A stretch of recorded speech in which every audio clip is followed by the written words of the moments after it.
Greetings, my friend. We are all interested in the future, for that is where you and I are going to spend the rest of our lives. And remember, my friend, future events such as these will affect you in the future. You are interested in the unknown, the mysterious, the unexplainable. That is why you are here. And now, for the first time, we are bringing to you...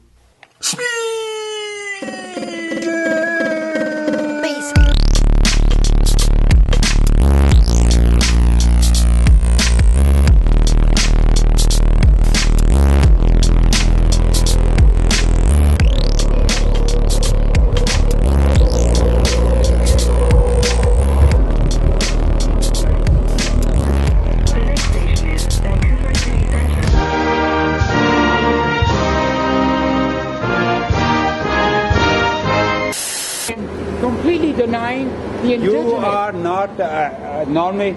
You are not allowed to. You are not to get the picture of. You told me you're from Germany. Eh? That's true. Okay, you're from Germany. Eh? Yeah, that's true. I'm from Canada. Okay, I'm from Canada. Okay, that's my country. You told me that. Yeah. Das hier, das bin ich. Nennt mich einfach Smee.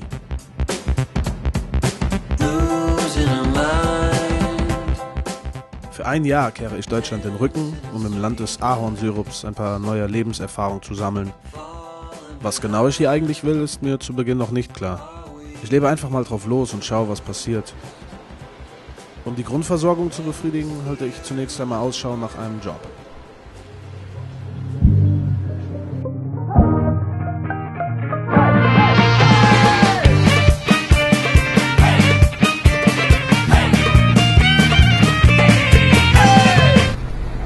Etwa 2 Wochen nach meiner Ankunft hier in Vancouver im Januar habe ich einen Job in einem Candy Store. Auch wenn die Bezahlung von nicht mehr als etwa $10 eher durchschnittlich ist, der Job macht Spaß und hey, man kann so viel Süßigkeiten essen, wie man will. Eine Bleibe habe ich in der Zeit auch gefunden. Zusammen mit Jay, einem Südkoreaner, und Michael, einem Franzkanadier, teile ich mir eine kleine, schäbige Wohnung im West End der Stadt. Michael selbst kam von Quebec zu Fuß nach Vancouver, ohne anfangs auch nur ein Wort Englisch sprechen zu können. Gemeinsam mit ihm, Chris, Uli oder Heidi erkunde ich Kanadas Hauptstadt.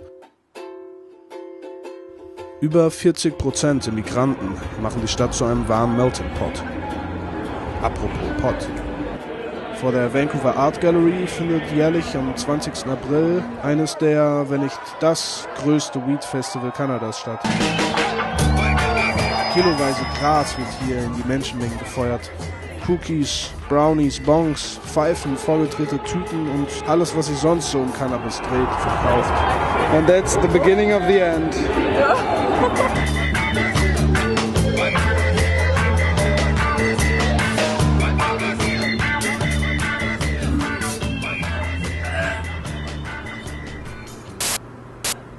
Etwas zu viel für den einen oder anderen. Im Mai beschließe ich, mir von meinem angesparten Geld eine alte Mühle zu kaufen.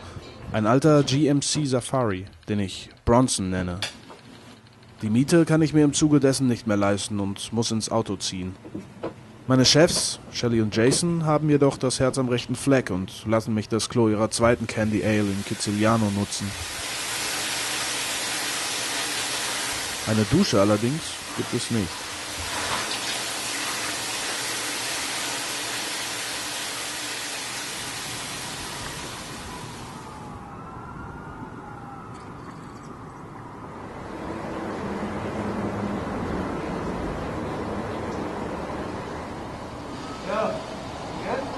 Sorry? Are you good? Yeah. You have everything? Just lost my key somewhere. You're traveling? Yeah, right. Do you need anything? Like, do you need food or anything? I'm good, thanks. But, sorry? Hey, Alex. Alex, that's what you live here? Yeah, I live just up there. Okay, you probably felt like creep. No, honestly, I see you kind of leaving every morning, so I figured you must like be doing something, go to the beach, I don't know, doing something.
Freunden im Schlepptau, darunter Michael, verlasse ich Vancouver.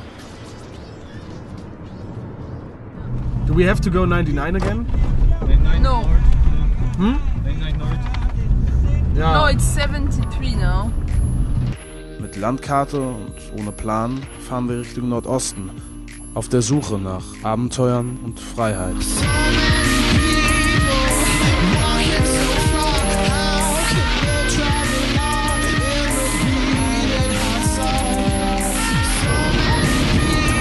Oh, there! Everybody else. He fucking don't care. He's just like, what's up, guys?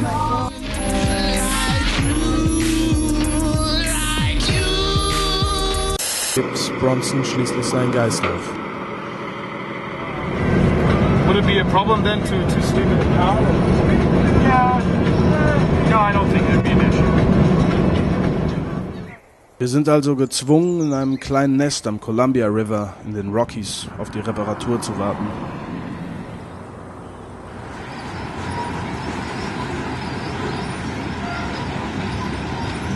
Als diese sich jedoch mehr und mehr verzögert, beschließen wir, getrennte Wege zu gehen.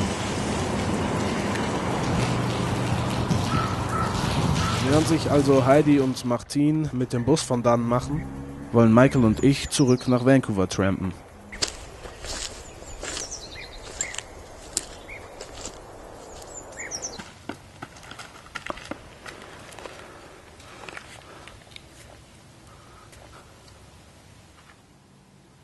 Go for it. Uh-oh, uh-oh! Dude! Come on. Oh.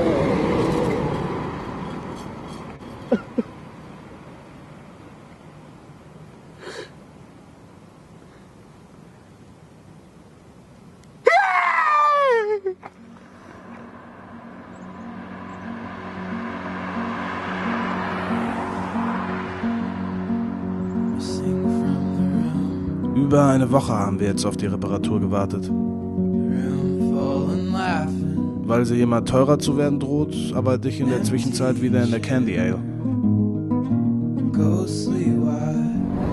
2 Wochen später dann kann ich meinen rostigen Freund wieder abholen.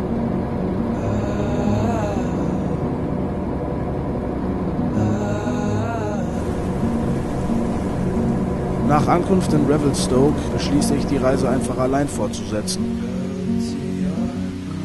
Über Nelson und Osoyoos schließe ich nach Amerika zu fahren. Auf dem Weg dahin bekomme ich noch ein paar Ratschläge von einem Ex-Hippie namens Becky.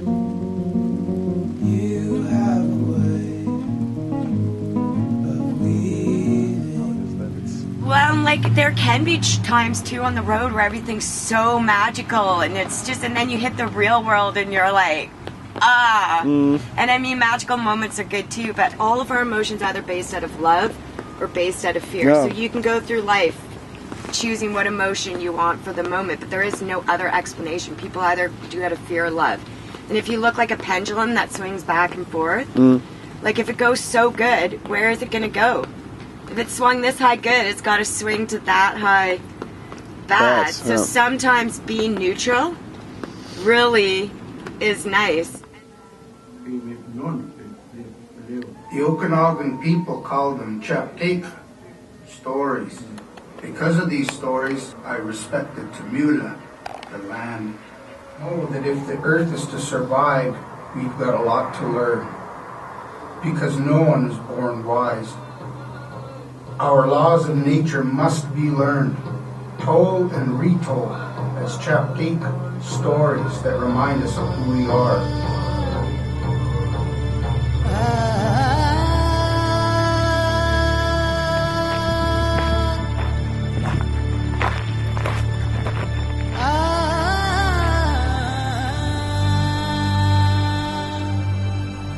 Sollte das Leben wirklich ein Pendel sein, dann würde es sich nach dem Bronson-Malheur für mich nun...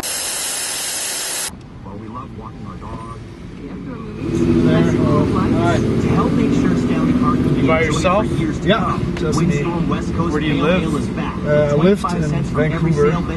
Worked in a candy store. last time, and I'm visiting just for going down the West Coast. 1-800-GOT-JOHN. Take the sticker and your ESTA documents inside with you. Okay, thank you very much. You too.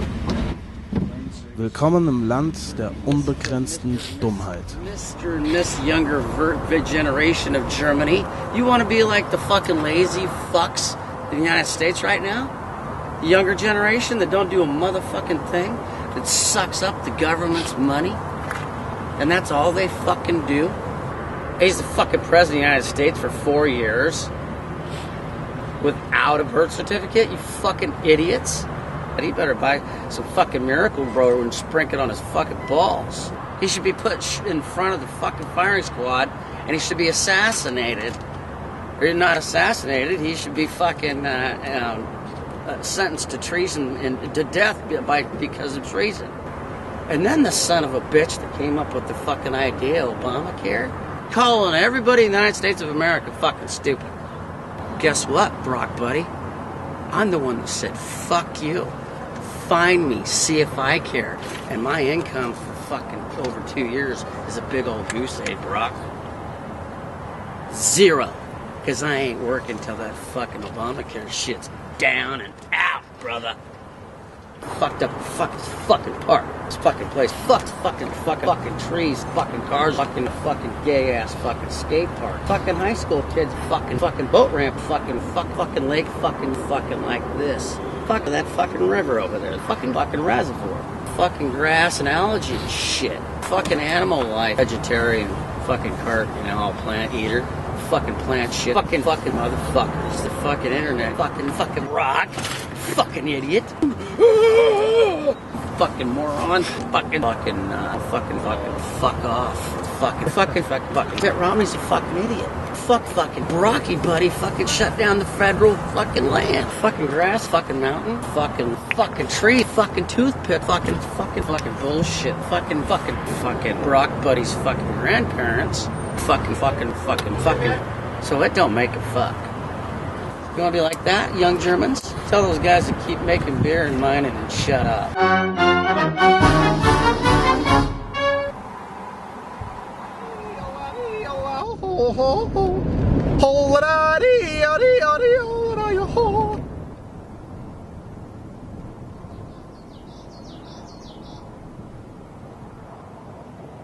Von Seattle über Portland mache ich mich auf den Weg immer weiter Richtung Sommer und lebe in den Tag hinein.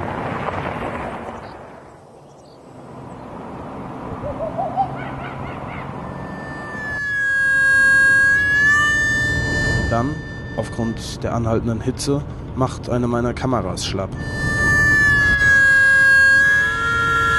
No one is born wise.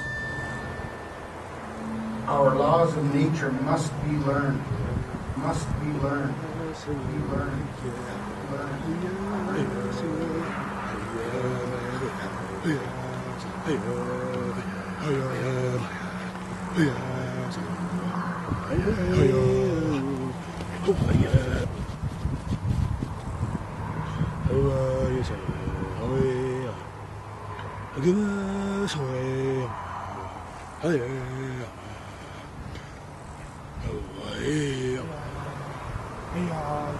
Now when the Okanagan Nation sings, everyone's coming out to see what's going on. Hey there. What are you doing? You're burying a camera? I think you need to pack up your stuff. Okay, no problem. Is this your van? Yeah, it is. You know you're trespassing. Why don't you just go ahead and finish what you're doing, okay? Yeah? And then you can go ahead and take off. Okay, thanks, man.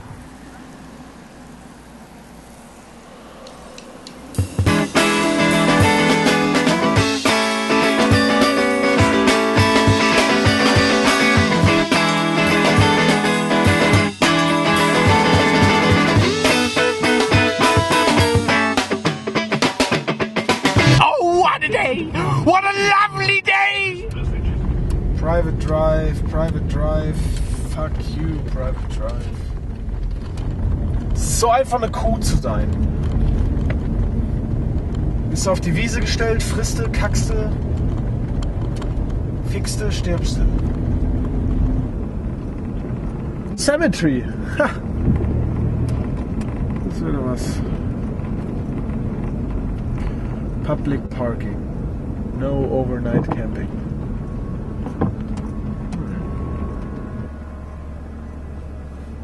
Die Schlafplatzsuche gestaltet sich in den Ballungsgebieten oft als größtes Problem. Aber selbst auf dem Land sind ganze Hektar Wiesen oft umzäunt.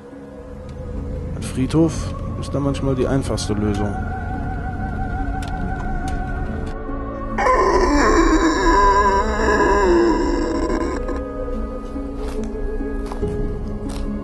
Was ist das?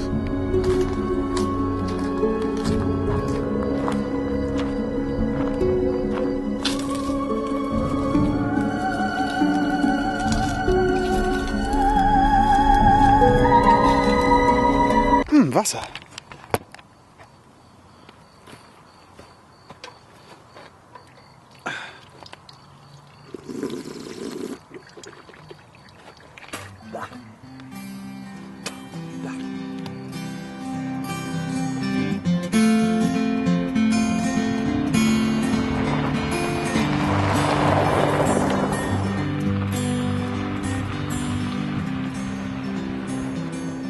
Die Landschaft Washingtons und Oregons ist einfach umwerfend.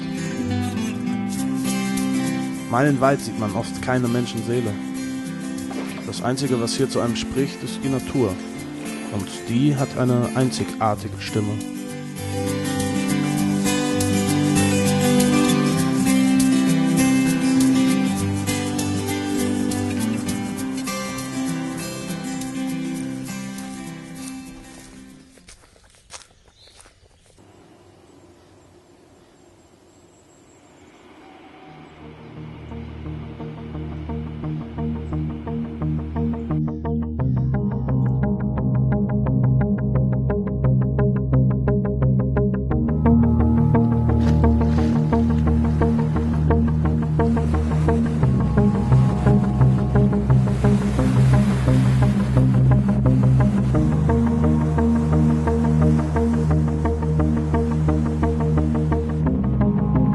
Nichts kann uns jetzt mehr aufhalten. Wir sind unsterblich.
Come on.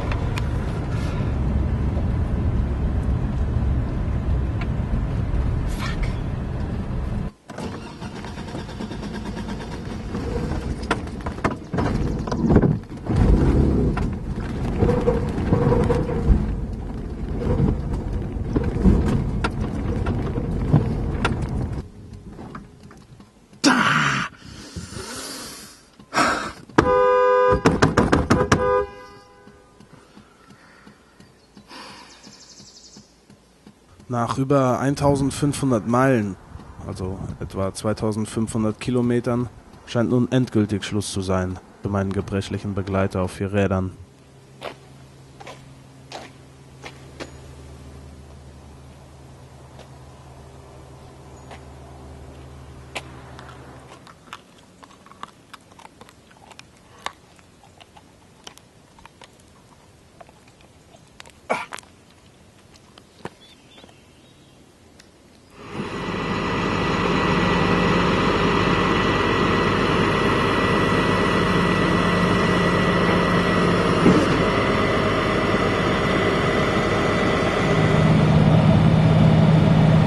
This kid, he's like to sleep in his van if he could. Déjà-vu. Wieder muss ich auf einem Werkstattgrundstück pennen, bevor meine Reise weitergehen kann.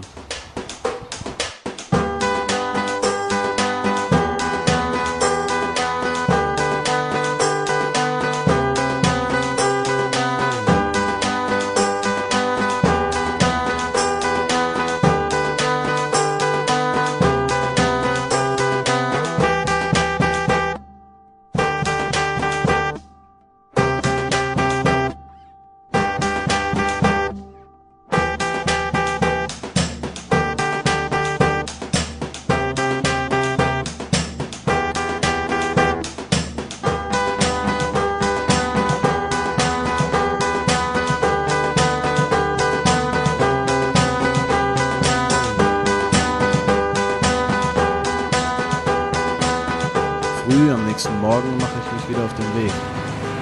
Von der Nordspitze Kaliforniens aus folge ich der Küste immer weiter in Richtung San Francisco. Guten Tag, hallo. Hallo. Oh, immer schön auf der rechten Spur bleiben. Das ist die Leitkuh da vorne, oder was? Ganz schön gefährlich. Okay. Entschuldigen Sie, würden Sie die Herde bitte zurückrufen?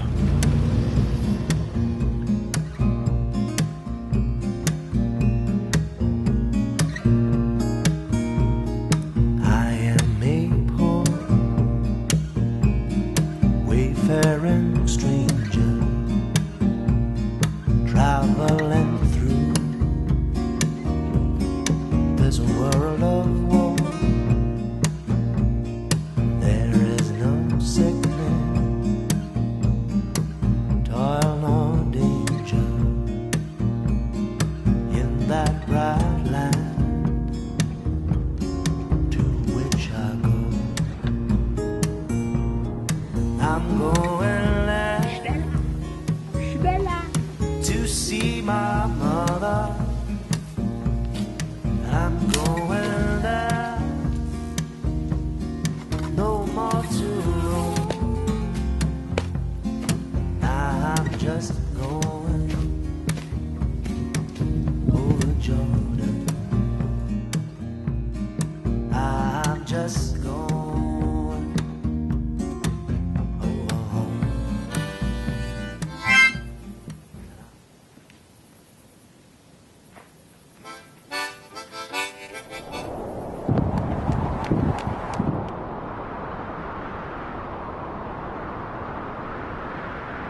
Nach einer weiteren Woche, in der ich mich peu à peu durch die Landschaft Kaliforniens geschlichen habe, entschließe ich mich dazu, Bekannte in LA zu besuchen, die ich bei ihrem Wochenendtrip nach Vancouver kennengelernt habe.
Insgesamt einen knappen Monat verbringe ich in der Stadt der Engel, bevor ich mich wieder dazu entschließe, meinen Roadtrip fortzusetzen.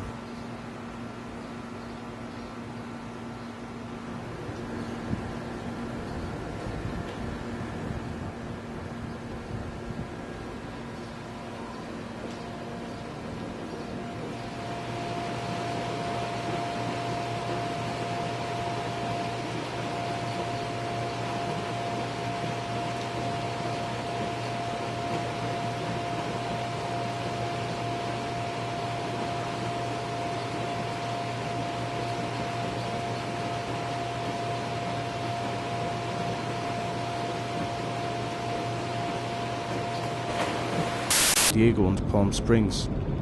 Die felsige Küste ist einem nichts aus Sand und Sonne gewichen. Viel Sand und noch viel mehr Sonne.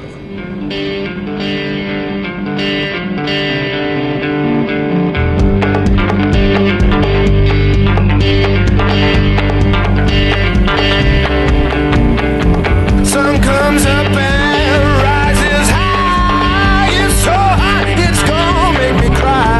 Oh Lord, oh Lord.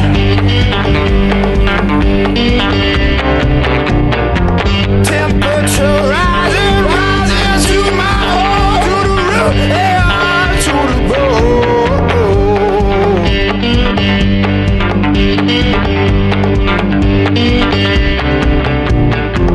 Wind is still and plants are withered. Desert streams bring people misery.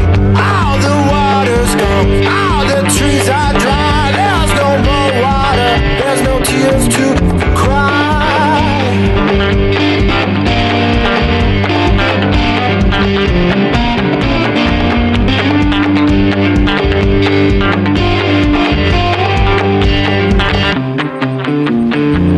Oh mein Gott, eine Schlange.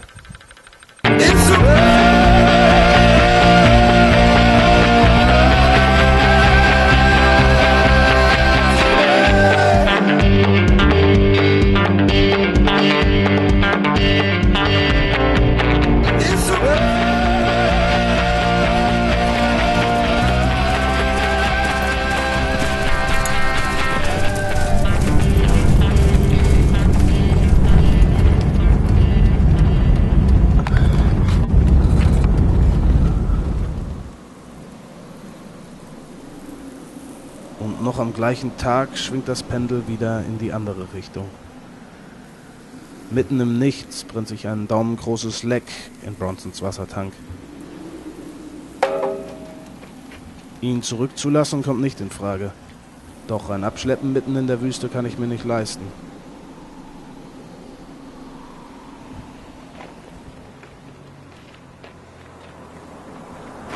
Mit Proviant für etwa einen Tag ausgestattet, entscheide ich mich, die Mojave-Wüste zu durchqueren und in der nächsten Stadt Hilfe aufzusuchen.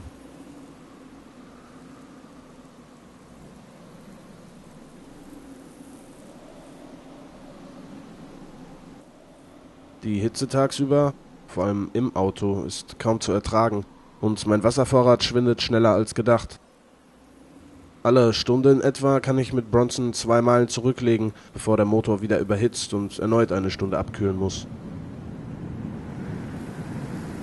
In einem kleinen Kaff, das aus nicht viel mehr als ein paar Hütten und einer Tankstelle besteht, raufe ich mir Hilfe. Doch da es keine Werkstatt gibt, muss ich die Zähne zusammenbeißen und meinen Weg fortsetzen.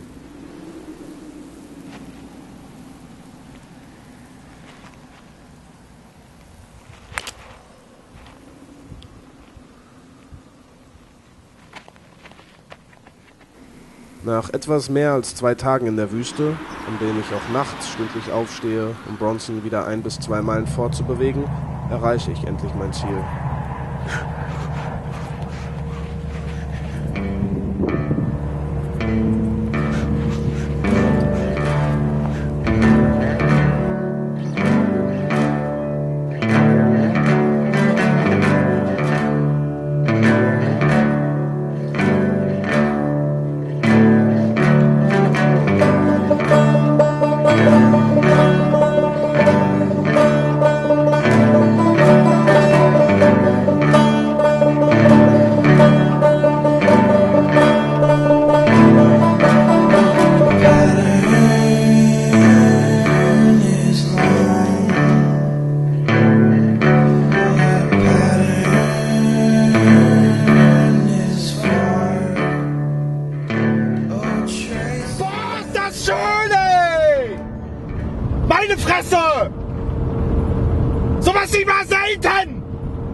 sieht man sehr selten im Leben. Vielleicht nur ein- oder zweimal, wenn's hochkommt. Mann, ey! Dass ich sowas erleben darf! Dass ich sowas Schönes erleben darf!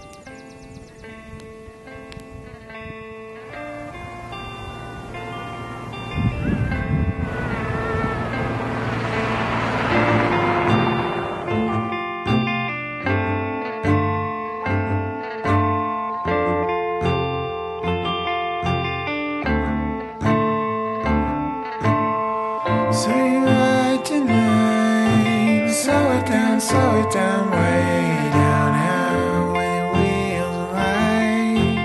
Two of us could be in front of you, but you feel alright. I'm gonna shut him up so far down.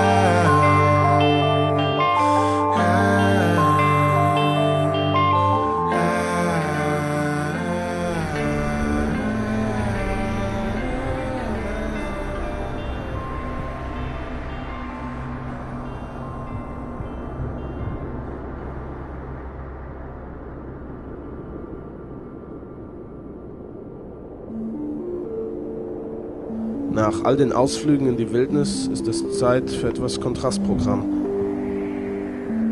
Praktisch, dass die Stadt der Sünde auf dem Weg liegt.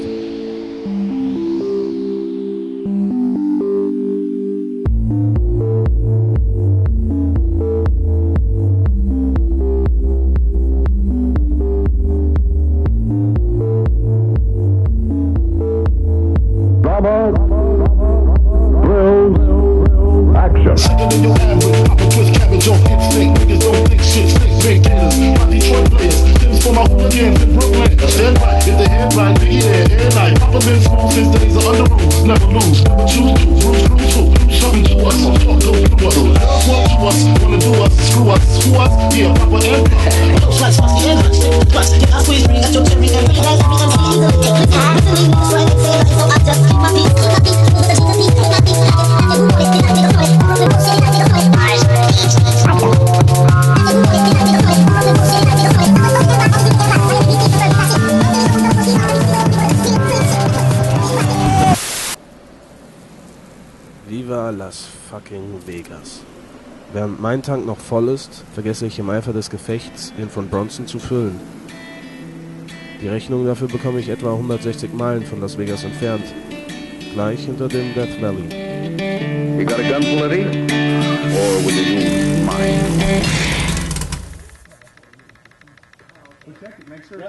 Make sure you have. I'm not sure how big your tank is why. I think it should be good. 15 cents. Several startups have closed doors. 3/4, so. Oh yeah, you'll make it. Yeah, definitely.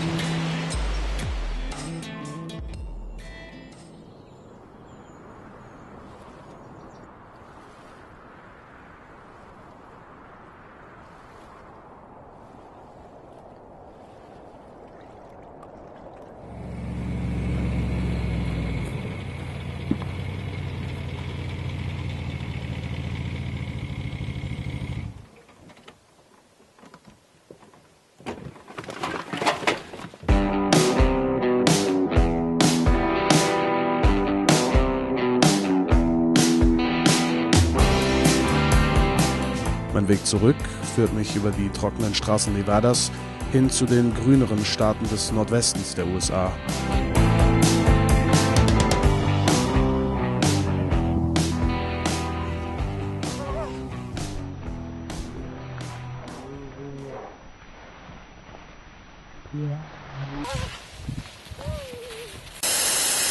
bevorstehende Skisaison will ich ein Quartier in den Rockies beziehen.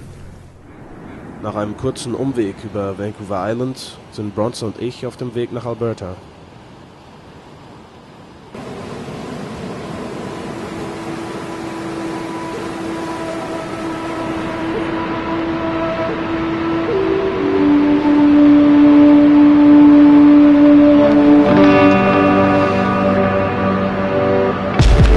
Everything goes my way when I want it to. Everything rises above my soul. Everyone wants to be my friend in need. What I want and what I need. I look up to my love and to my peace. Stay awake for a while and breathe my breath. But if it don't matter, then it matters to me. To the edge of space and the bottom of the sea.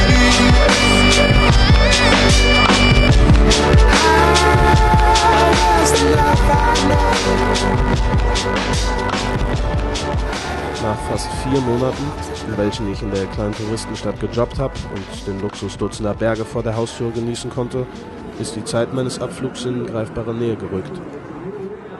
Ich fliege also nach Toronto, im Osten Kanadas, von wo mein Flieger heimwärts in etwa einer Woche abhebt.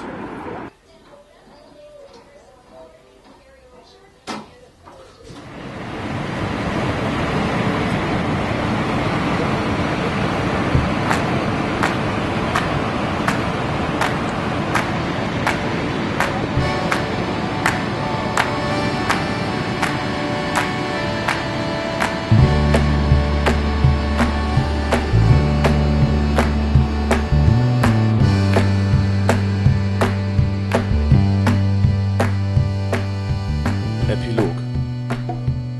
Ich glaube, eine der zentralsten Empfindungen des Menschen ist das Gefühl, allein zu sein. Es gibt vermutlich eine Menge Leute, denen es genauso geht.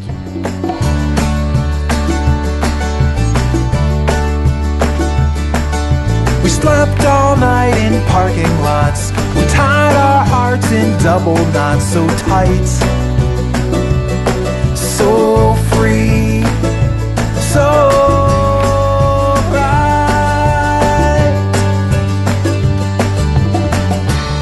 Vielleicht fühlt man sich im Stich gelassen oder man begreift, dass man nicht so selbstständig ist, wie man dachte.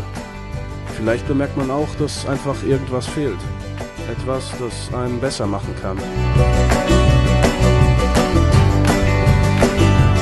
Was auch immer es ist. Wenn man an diesem Punkt angekommen ist, hat man die Wahl. Entweder im Selbstmitleid baden oder etwas unternehmen.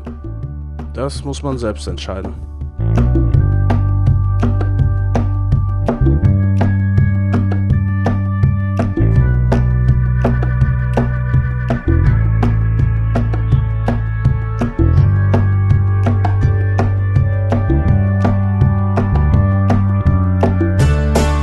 Normalerweise denke ich nicht gern an die Zukunft. Mal ehrlich. Man kann nicht voraussehen, was passieren wird. Aber manchmal ist das Unwahrscheinlichste genau das, was man gewollt hat. Am besten, man denkt überhaupt nicht drüber nach, wie es weitergeht, sondern genießt einfach das Hier und Jetzt. Schafft Erinnerungen, die einen den Rest des Lebens begleiten. remember when we were just cherubs in our tender skins, waiting patiently for life to begin. Meine Erinnerungen jedenfalls sind voller schöner und weniger schönen Geschichten, voll unliebsamer und unvergesslicher Momente, voller Aufschwüngen und Niederschlägen. Doch erst die Summe all dieser Erinnerungen macht mich zu dem, der ich bin.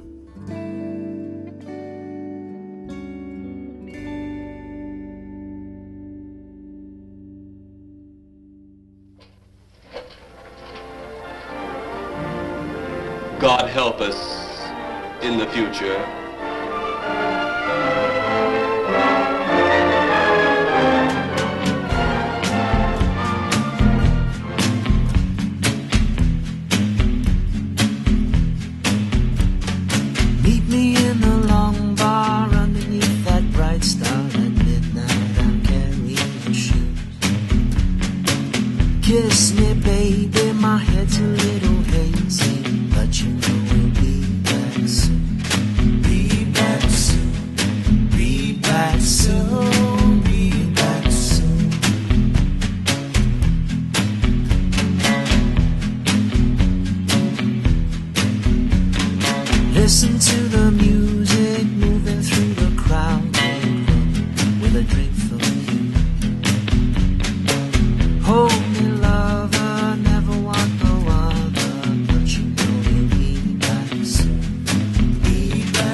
back soon.